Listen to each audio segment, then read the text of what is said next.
OSS ఫర్టిలిటీలో ఇక్కడ ప్రతి అడుగులో ఎక్స్పీరియన్స్ డాక్టర్స్ ఉంటారు. In the good hands of science. Mummy daddy అవ్వాలంటే ఓఎస్ఎస్ కి కాల్ చేయండి.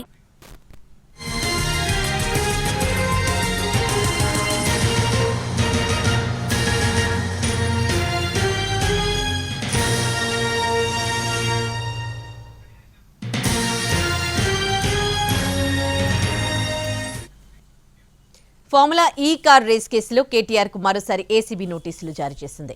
ఈ నెల 9న విచారణకు హాజరు కావాలంటూ గచ్చిబౌలి ఓరియన్ విల్లాలో కేటీఆర్ కు ఏసీబీ నోటీసులు ఇచ్చింది. ఇవాళ ఉదయం ఏసీబీ కార్యాలయానికి వచ్చిన కేటీఆర్ తన లీగల్ టీంకు అనుమతించాలని కోరారు. పోలీసులు అందుకు నో చెప్పడంతో అక్కడి నుంచి వెళ్లిపోయారు కేటీఆర్. తాజా నోటీసులో కూడా లీగల్ టీంకు అనుమతి లేదని పేర్కొంది ఏసీబీ. మరోవైపు ఇదే కేసులో రేపు ఈడీ విచారణకు హాజరు కానున్నారు కేటీఆర్. కాసేపట్లో నందీనగర్లోని నివాసానికి చేరుకోనున్న కేటీఆర్ న్యాయ నిపుణులు, పార్టీ సీనియర్స్తో చర్చించనున్నారు.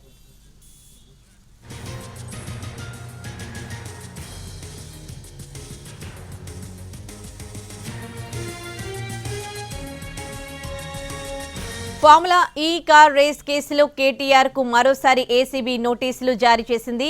ఈ నెల 9న విచారణకు హాజరు కావాలంటూ గచ్చిబౌలి ఓరియన్ విల్లాలో కేటీఆర్ కు ఏసీబీ నోటీసులు ఇచ్చింది.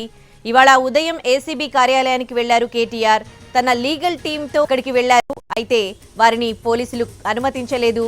పోలీసులు అందుకు నో చెప్పడంతో అక్కడి నుంచి కేటీఆర్ వెళ్లిపోయారు.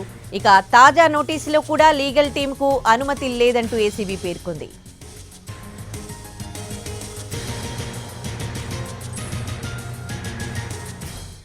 దీనికి సంబంధించి పూర్తి డీటెయిల్స్ మా crime input editor Ramesh Vaitla ఫోన్లో అందిస్తారు. రమేష్, మరి 9న కూడా విచారణకు హాజరు కావాలంటూనే లీగల్ టీంకు అనుమతి లేదు అని ఏసీబీ పేర్కొంది. మరి ఆ రోజు విచారణ ఉండబోతుందా? మరి కేటీఆర్ నెక్స్ట్ ఏం చేయబోతున్నారు? డీటెయిల్స్ ఏంటి?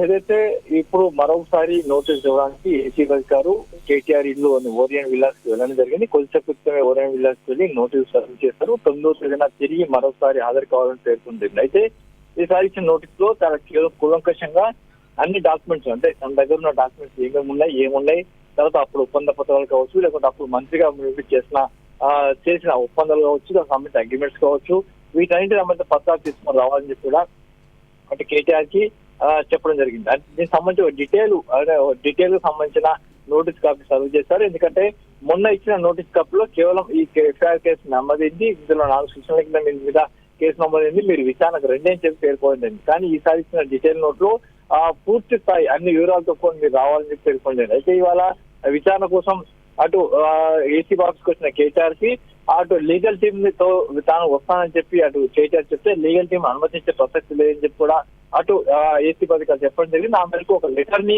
అటు కేటీఆర్ ఇచ్చేసి తిరిగి వెళ్ళిపోవడం జరిగింది. అయితే ఆ లెటర్ లో కొన్ని అంశాలు పొందుపరిచారు. మీరు దేనికోసం అడిగారో, ఎందుకోసం అడిగారో ఇన్ఫర్మేషన్ కూడా లేదు, సమాచారం కూడా లేదు, కానీ ఎందుకు అమ్మాలన్న విషయం కూడా చెప్పలేదు. కాబట్టి మీరు పూర్తి సమాచారం ఇవ్వండి, అంతేకాదు లీగల్ టీమ్ తో మాత్రమే నేను వస్తానని చెప్పి కూడా అతను చెప్పడం జరిగింది. అయితే ఇవాళ లీగల్ టీమ్ తోటి ఏసీ అధికారులు భేటీ అయిన తర్వాత మరొకసారి నోటీసులు అని చెప్పి కూడా నిర్ణయం తీసుకుని అయితే కొద్దిసేపు క్రితమే అటు నోటీస్ సర్వ్ చేస్తామని చెప్పి చెప్పడం జరిగింది. ఇప్పుడే వెళ్లి ఏసీ అధికారులు నేరుగా అటు ఏసీ అధికారులు కేటీఆర్ నోటీసులు ఇవ్వడానికి వెళ్ళడం జరిగింది. అయితే 9వ తారీఖున హాజరు కావాలని చెప్పిన నేపథ్యంలో 9వ తారీఖున అటు కేటీఆర్ విచారణకు వస్తారా లేదన్న ఈ విషయం కూడా మాకు ఖచ్చితంగా చెప్పలేదు. ఎందుకంటే ఇంకా టైం ఉంది కాబట్టి దానికి సంబంధించిన విషయాలు మనం చెప్పలేం.